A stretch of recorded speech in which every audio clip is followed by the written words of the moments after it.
Hello everyone, welcome back to the channel. In this video, I'm going to show you how to fix the access denied error you might see when trying to use ChatGPT. This issue usually comes from your browser cookies, and I'll walk you step by step on how to clear them.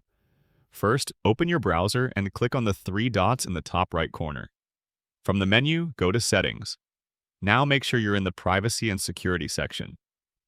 Here, click on Cookies and Other Site Data. Scroll down a little and select See All Site Data and Permissions.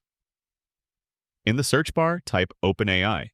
This will show all the cookies related to ChatGPT. Next to these results, click on the trash icon to delete the cookies. Once you've cleared them, refresh or restart your browser. Finally, log back into your ChatGPT account. In most cases, this will fix the access denied error and you'll be able to use ChatGPT without any issues. And that's it. I hope this quick tutorial helped you out. If it did, please hit the like button and don't forget to subscribe for more helpful guides.